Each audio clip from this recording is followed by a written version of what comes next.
গত বছরের July August মাসে বাংলাদেশ জুড়ে চলা সরকার বিরোধী আন্দোলনের সময় সহিংস দমন পীড়নের ঘটনায় সাবেক প্রধানমন্ত্রী শেখ হাসিনার বিরুদ্ধে মানবতা বিরোধী অপরাধের অভিযোগ গঠন করেছে বাংলাদেশের আন্তর্জাতিক অপরাধ ট্রাইব্যুনাল আইসিটি। জাতিসংঘের হিসাব অনুযায়ী মাত্র ৬ সপ্তাহে নিরাপত্তা বাহিনীর গুলিতে প্রাণ হারান প্রায় ১,৪০০ জন, যাদের মধ্যে শিশুদের সংখ্যাও উল্লেখযোগ্য। এই ঘটনার পর আন্দোলনের জেরে শেখ হাসিনার ১৫ বছরের শাসনের পতন ঘটে এবং তিনি ভারতে পালিয়ে যান। আইসিটির প্রধান প্রসিকিউটর মোহাম্মদ তাজুল ইসলাম জানান, শেখ হাসিনা ও তার ঘনিষ্ঠ কয়েকজন কর্মকর্তা আন্দোলন দমনে আইনশৃঙ্খলা বাহিনী এবং দলীয় সশস্ত্র সদস্যদের ব্যবহার করেছেন। তাদের বিরুদ্ধে ৫টি করে অভিযোগ আনা হয়েছে, যার মধ্যে রয়েছে গণহত্যার প্ররোচনা, সহায়তা, ষড়যন্ত্র এবং তা প্রতিরোধে ব্যর্থতা। অভিযুক্তদের মধ্যে রয়েছেন সাবেক স্বরাষ্ট্রমন্ত্রী আসাদুজ্জামান খান কামাল ও সাবেক পুলিশ মহাপরিদর্শক চৌধুরী আব্দুল্লাহ আল মামুন। মামুন বর্তমানে হেফাজতে থাকলেও কামাল পলাতক। আন্তর্জাতিক সংবাদ মাধ্যমগুলো এই বিচার কার্যক্রমকে গুরুত্ব দিয়ে প্রচার করেছে। এএফপি জানায়, শেখ হাসিনার সরকারের বিরুদ্ধে আনীত সহিংসতার অভিযোগ ছিল সমন্বিত ও পরিকল্পিত।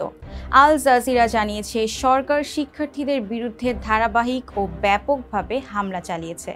ভারতের কিছু অনলাইন পোর্টাল অভিযোগগুলোকে মাস কিলিং বা গণহত্যা হিসেবে অভিহিত করেছে।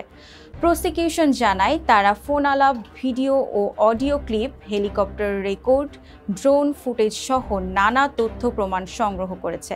অভিযোগ আছে, শেখ হাসিনার সরাসরি নির্দেশে হেলিকপ্টার থেকে বিক্ষোভকারীদের ওপর গুলি চালানো হয়।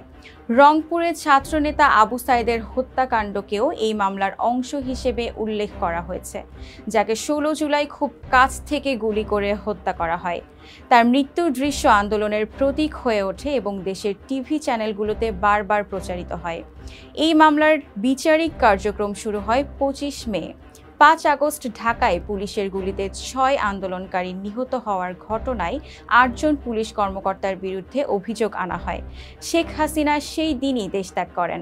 অভিযুক্ত কর্মকর্তাদের মধ্যে ৪ জন হেফাজতে থাকলেও বাকি ৪ জনের বিচার অনুপস্থিতিতে শুরু হয়েছে। রাজনীতিতেও বড় পরিবর্তন এসেছে। অন্তর্বর্তী সরকার মে মাসে আওয়ামী লীগকে নিষিদ্ধ ঘোষণা করে এবং সুপ্রিম কোর্ট জামায়াতে ইসলামীকে নির্বাচনে অংশ নেওয়ার সুযোগ দেয়। আইসিটি, যা ২০০৯ সালে যুদ্ধাপরাধীদের বিচারের জন্য শেখ হাসিনার সরকারই গঠন করেছিল, সেই আদালতেই এখন তার নিজের বিচার চলছে।